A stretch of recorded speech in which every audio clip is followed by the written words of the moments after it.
जय Hind and hello guys, स्वागत है आपका आपके अपने YouTube चैनल ज्ञानदेह होस्ट में। और इस वीडियो में मैं आपको बताने वाला हूं Indian army DG/EME recruitment 2025 apply offline process के बारे में, जहां पर आपको लास्ट डेट अपडेट के साथ फॉर्म कैसे फिल करना है इसके बारे में पूरी जानकारी दी जाएगी।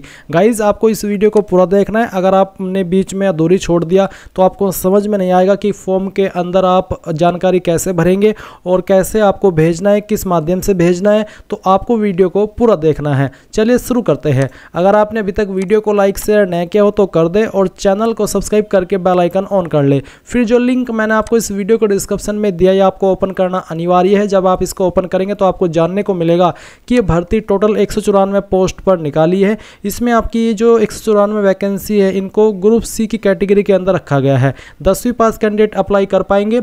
सैलरी आपको 18,000 रुपये से लेकर के 56,900 रुपये दी जाएगी। फॉर्म आप लोग यहाँ पर 24 अक्टूबर 2025 तक भर सकते हैं। 24 अक्टूबर 2025 के बाद आपके फॉर्म एक्सेप्ट नहीं किए जाएंगे। फिर आप यहाँ पर देख सकते हैं कि कौन सी पोस्ट के लिए कितनी वैकेंसी है और उस पर आपको किस लेवल की सैलरी मिलेगी। जैसे कि यहाँ पर फार्मासिस्ट है, LDC है, इलेक्ट्रीशियन है, फिर आपका fireman, tradesman, mate, vehicle mechanic, fitter skilled, और फिर जो आपके other skilled and unskilled post है वो भी आप यहाँ पर आगे चल करके देख सकते हैं।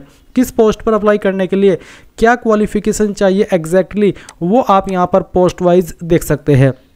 अगर आपको यहाँ पर ट्रेड्समैन की पोस्ट पर अप्लाई करना है तो आप उसकी क्वालिफिकेशन भी यहाँ से चेक कर लीजिए। इस पर अप्लाई करने के लिए सिंपल 10वीं पास की योग्यता मांगी है। अब ये सब इन्फॉर्मेशन आपने यहाँ से चेक कर लिए। सेम इन्फॉर्मेशन आप यहाँ पर इस ऑफिशियल नोटिफिकेशन में भी देख सकते हैं, जहाँ पर आपको ये जानने को मिलेगा कि कौन सी पोस्ट को किस इस्टेब्लिशमेंट के अंदर रखा गया है और वो जो पोस्ट है वो किस कैटेगरी के अंदर कितनी है। ये सब जानकारी आप यहाँ पर इस नोटिफिकेशन में देख सकते हैं। अगर आपको इसको डाउनलोड करना है तो आप यहाँ पर इंपॉर्टेंट लिंक के सेक्शन से ऑफिशियल नोटिफिकेशन PDF के ऊपर क्लिक करके इसको डाउनलोड कर लेंगे। अभी आपने डाउनलोड कर लिया और अब आपको यहाँ पर ये जो इन्फॉर्मेशन मैंने दी है ये देखने के बाद में ये भी पता होगा चल गया होगा कि मैं कौन सी पोस्ट पर अप्लाई करने के लिए एलिजिबल हूँ। तो अगर आप किसी भी पोस्ट पर अप्लाई करने के लिए एलिजिबल है और आपका इंटरेस्ट है तो आप कैसे फॉर्म भरेंगे वो जान ले। आप यहीं पर इंपॉर्टेंट लिंक के सेक्शन से डाउनलोड फॉर्म PDF इसके ऊपर क्लिक करेंगे। आपके सामने यहाँ पर फॉर्म का PDF इस तरह से आ जाएगा। ये आपको प्रिंट करा लेना है A4 साइज़ के पेपर पर और 2-3 प्रिंट करा लेना, क्योंकि अगर एक फॉर्म में कोई कटिंग हो जाए, गलती हो जाए लिखने में तो आप उसको दोबारा यूज मत करना, क्योंकि कटिंग वाले फॉर्म रिजेक्ट कर दे जाते हैं। तो जैसे आप इसको निकलवा ले A4 साइज़ के पेपर पर, अब आपको कहाँ पर क्या जानकारी भरनी है वो जान लीजिए। तो यहाँ पर आप देख सकते हैं recent passport size photograph of the candidate. आपको यहाँ पर आपका latest colour passport size photo चिपका देना है। उसके बाद आप देखेंगे पोस्ट अप्लाइड फॉर। तो गाइज यहाँ पर आपको लिखना है कि कौन सी पोस्ट पर आप अप्लाई कर रहे हैं। आप यहाँ पर अगेन नोटिफिकेशन के ऊपर आइएगा और नोटिफिकेशन से देख लीजिएगा कि मैं कौन सी पोस्ट पर अप्लाई कर रहा हूँ। तो जिस भी पोस्ट पर अप्लाई कर रहे हैं, जैसे कि ट्रेड्समैन, मेट या फिर कोई अन्य पोस्ट, उसका नाम आपको यहाँ पर लिख देना है। अगर मैं यहाँ पर इस तरह से आपको लिख करके दिखाऊँ, आप इस तरह से लिख देना। इसके बाद आप देखेंगे यूनिट, तो कौन सी यूनिट के लिए आप अप्लाई कर रहे हैं। तो आप यहाँ पर अगेन नोटिफिकेशन पर आएंगे तो आपको जानने को मिलेगा कि मैं कौन सी यूनिट पर अप्लाई कर रहा हूँ। जैसे कि मैं यहाँ पर अभी एक्सप्लेन कर रहा हूँ आपको ट्रेड्समैन मेट की पोस्ट पर अप्लाई करने के लिए। तो जैसे कि यहाँ पर ये ट्रेड्समैन मेट की पोस्ट है, आप देख सकते हैं। और ये जो ट्रेड्समैन मेट की पोस्ट है मैं देख सकता हूँ यहाँ पर commandant 510 army base workshop Meerut cantt Uttar Pradesh. तो ये यूनिट है, इस यूनिट के लिए मैं अप्लाई कर रहा हूँ। क्योंकि अगर आप यहाँ पर आएंगे तो आप देखेंगे यूनिट पोस्टल एड्रेस, तो यूनिट इस तरफ मेंशन है और आपका जो पैलेस ऑफ वर्क है वो इस तरफ है। तो जो भी पोस्ट पर आप अप्लाई कर रहे हैं और उसके सामने जो यूनिट लिखी गई है वही यूनिट का नाम आपको यहाँ पर इस यूनिट वाले सेक्शन में लिख देना है। उसके बाद है 2 point name of the candidate. आपको आपका नाम लिखना है अंग्रेजी के बड़े अक्षरों के अंदर और 10वीं के सर्टिफिकेट के अकॉर्डिंग।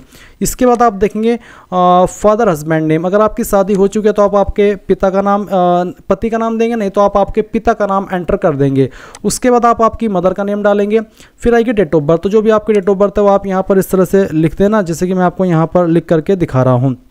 पहले डे, फिर आपका मंथ और उसके बाद में जो भी आपका ईयर है वो भी आप यहाँ पर इस तरह से एंटर कर देंगे, जैसे कि यहाँ पर मैं एंटर करके आपको दिखा रहा हूँ इस तरह से। उसके बाद में आप यहाँ पर देखेंगे इसमें थोड़ी सी मिस्टेक हो गई है, हम इसको सही कर देते हैं क्योंकि स्लैश है 0 हम यहाँ पर लिखेंगे और फिर यहाँ पर लिखेंगे इसका जो मंथ है वो। तो इस तरह से। इसके बाद आप देखेंगे यहाँ पर age age on last date of receipt of application. Form को फिल करने की लास्ट डेट तक आपकी उम्र कितनी है वो आपको बताना है। तो आप गूगल के अंदर आना और सर्च करना age calculator. Age calculator search करने के बाद में ये वाली वेबसाइट ओपन कर लेना।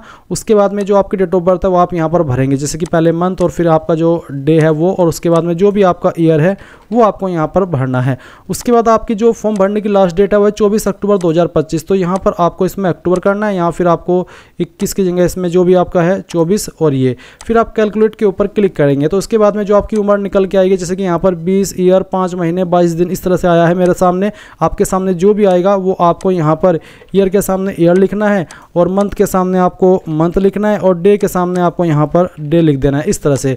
फिर आप देखेंगे 6 पॉइंट है जेंडर का। तो जो भी आपका जेंडर है मेल या फीमेल वो आपको यहाँ पर लिख देना है।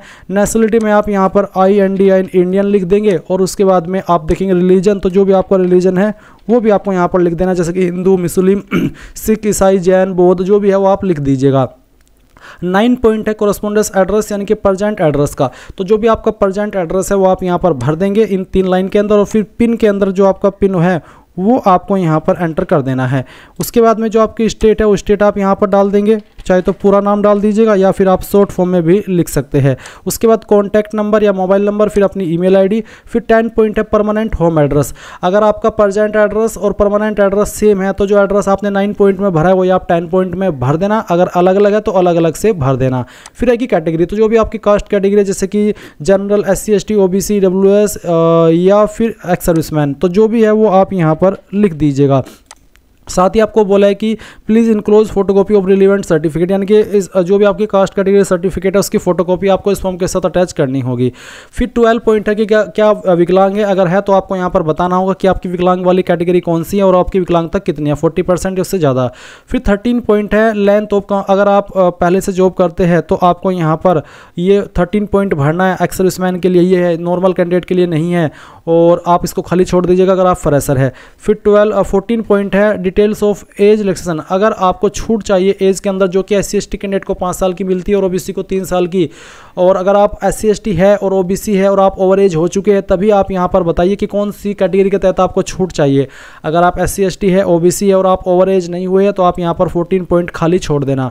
15 पॉइंट है क्वालिफिकेशन का, तो आप यहाँ पर नेम ऑफ एग्जाम के अंदर यहाँ पर इस तरह से लिख देंगे। पहले आपको 10th लिखना है, 10th लिखने के बाद आपको बताना कि कौन से साल के अंदर आपने इसको पास किया है और फिर आपको बताना कि किस बोर्ड के द्वारा पास किया, उस बोर्ड का नाम आपको यहाँ पर एंटर कर देना है। फिर आपको परसेंटेज कितने आए थे वो आप यहाँ पर एंटर कर देंगे।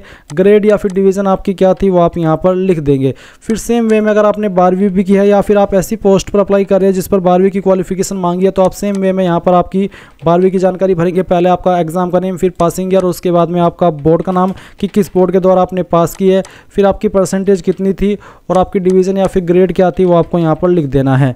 इसके बाद आप अगर कोई और क्वालिफिकेशन भी किए हो जैसे कि डिग्री, डिप्लोमा, ITI तो उसकी जानकारी भी भर देंगे। साथ ही साथ जो क्वालिफिकेशन आप दे रहे हैं उनकी फोटोकॉपी इस फॉर्म के साथ आपको अटैच करनी होगी, ओरिजिनल नहीं फोटोकॉपी। इसके बाद आप देखेंगे एक्सपीरियंस, तो अगर आप ऐसी पोस्ट पर अप्लाई करें जिस पर एक्सपीरियंस मांगा तो आप उसकी जानकारी भरेंगे, नहीं तो आप खाली छोड़ देंगे। फिर गाइज आप देखेंगे लिस्ट ऑफ इनक्लोजर्स, यानी कि कौन कौन से डॉक्यूमेंट आप इस फॉर्म के साथ अटैच करने वाले हो। जैसे कि यहाँ पर आपको लिख देना है 10th, क्योंकि 10th की फोटोकॉपी आप अटैच करेंगे। फिर आप यहाँ पर लिख देंगे 12th, अगर आपने 12वीं की जानकारी भरी है तो आप उसकी फोटोकॉपी अटैच करेंगे। उसके बाद फिर आप देखेंगे यहाँ पर कास्ट सर्टिफिकेट, तो आपको वो भी लिख देना है। तो चलिए, अगर आप SC ST OBC है तो आपको यहाँ पर इसकी जानकारी देनी होगी, यानी कि कास्ट सर्टिफिकेट आपको अटैच करना होगा। नहीं तो आप यहाँ पर ये नहीं लिखेंगे क्योंकि ये SC ST OBC या फिर EWS वाले कैंडिडेट के लिए है। उसके अलावा फिर इसमें आपको एक ID भी अटैच कर देनी है, मैं यहाँ पर लिख देता हूँ, जबकि उन्होंने बोला नहीं। फिर आपको यहाँ पर वो भी लिख देना है, मैं यहाँ पर लिख दे रहा हूँ। उसके बाद में आपको अगर पैन कार्ड है आपके पास तो पैन कार्ड की फ़ोटो भी आपको अटैच कर देनी है, नहीं तो आप इसको नहीं देंगे। और जो भी डॉक्यूमेंट्स आप बेसिकली इस फॉर्म के साथ अटैच करेंगे या फिर जिन जिन डॉक्यूमेंट्स की जानकारी आपने भरी है इसमें, अगर आप एक्सपीरियंस भरे तो एक्सपीरियंस सर्टिफिकेट तो वो आपको यहाँ पर मेंशन कर देना है।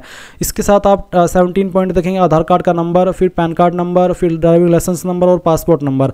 अगर आपके पास इनमें से सारी चीज़ें तो सारी चीज़ों के नंबर दे करके उनकी फ़ोटो भी अटैच कर देना। अगर आपके पास सिर्फ आधार कार्ड है, पैन कार्ड भी नहीं है, तो आप यहाँ पर आधार कार्ड नंबर दे करके उसकी जो फोटोकॉपी है वो इस फॉर्म के साथ अटैच कर देना। फिर पैलेस, यानी कि कहाँ से आप इस फॉर्म को भर रहे हैं, वो पैलेस का नाम आप यहाँ पर लिखेंगे। किस डेट में भर रहे हैं वो आपको यहाँ पर एंटर कर देना है। जैसे कि मैं आपको यहाँ पर भर करके दिखा रहा हूँ। और उसके बाद में आप यहाँ पर देखेंगे सिग्नेचर ऑफ द कैंडिडेट, यहाँ पर आपको इसको प्रिंट कराने के बाद में सिग्नेचर कर देना है।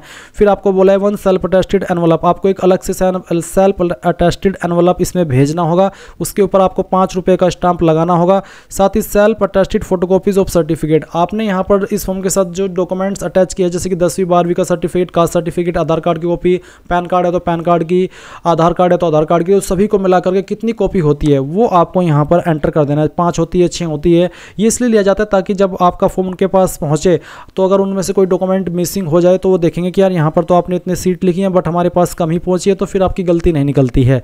इसके साथ आप देखेंगे 2 सेल्फ अटेस्टेड फोटोग्राफ, आपको एक 2 फोटो भी भेजने होंगे, name and mother father name on the back side, और उन फोटो के ऊपर आपको आपकी मदर का नेम फादर का नेम लिख देना है। और साथ ही साथ आप नीचे देखेंगे 4 पॉइंट एक्नॉलेजमेंट, ये भी आपको भरना होगा।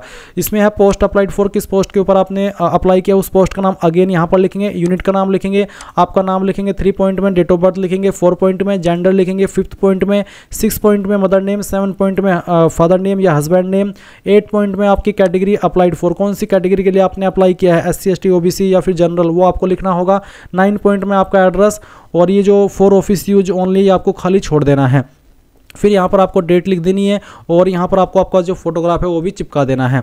तो ये आपका फॉर्म कंप्लीट आपने भर लिया। अब आप इसको प्रिंट करा लेंगे।